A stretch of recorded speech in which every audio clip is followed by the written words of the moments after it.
అదే RTV app వార్తల్ని క్షణాల్లో చదివే అవకాశం ఉంటుంది. ఒక న్యూస్ పేపర్, ఒక టెలివిజన్ ఛానల్ మీ చేతుల్లో ఎప్పుడూ ఉంటాయి.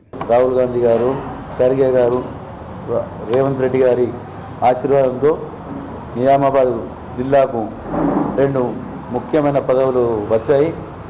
దానిలో ఒకటి షబీర్ అలీ గారికి రాష్ట్ర ప్రభుత్వ సలహాదారుగా, అలాగే మా నాయకుడు మహేష్ అన్న గారికి ఎమ్మెల్సీగా పదవి ఇచ్చి ఆయన్ని వాళ్ళిద్దరిని రాష్ట్ర కాంగ్రెస్ పార్టీ గౌరవంగా సత్కరించడం జరిగింది. దీంట్లో భాగంగా వారిద్దరూ మొట్టమొదటిసారిగా నిజామాబాద్ జిల్లాకు ఎల్లుండి అంటే 16వ తారీఖు నాడు మధ్యాహ్నం 1 గంటకు నిజామాబాద్ నగరానికి విచ్చేస్తున్నారు.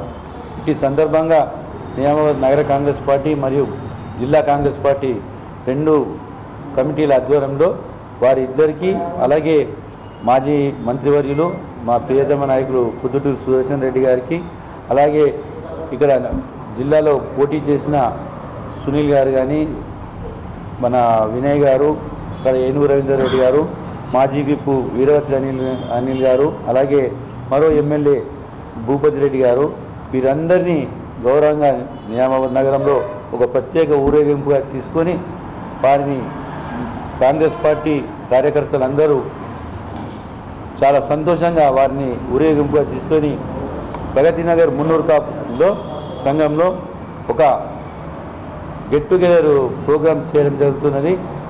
ఆ ప్రోగ్రాంలో అభినందనలు తెలియజేస్తూ వారిద్దరికీ, అలాగే రేవంత్ రెడ్డి గారికి అభినందనలు తెలియజేస్తూ వారిద్దరినీ ఘనంగా సన్మానించడం జరుగుతుంది. కాబట్టి నిజామాబాద్ నగర పార్టీ కాంగ్రెస్ పార్టీ కార్యకర్తలు మరియు నాయకులు ఎక్కడ ఉన్నా కానీ ఎల్లుండి మధ్యాహ్నం 1 గంట వరకు బోర్గం బ్రిడ్జ్ దగ్గరికి రావాల్సిందిగా అని మేము నగర కాంగ్రెస్ పార్టీ తరఫున విజ్ఞప్తి చేస్తూ, అట్టి ఊరేగింపును కానీ అట్టి అభినందన సభను కానీ విజయవంతం చేయడంలో కార్యకర్తలందరూ చురుకుగా పాల్గొని అట్టి 2 కార్యక్రమాలను సక్సెస్ చేయాల్సిందిగా మేము నగర కాంగ్రెస్ పార్టీ తరఫున మరోసారి తెలియజేస్తాం. మరిన్ని వీడియోస్ కోసం ఛానల్ ని సబ్స్క్రైబ్ చేయండి. లేటెస్ట్ అప్డేట్స్ కోసం వాట్సాప్ ఛానల్ ని ఫాలో చేయండి.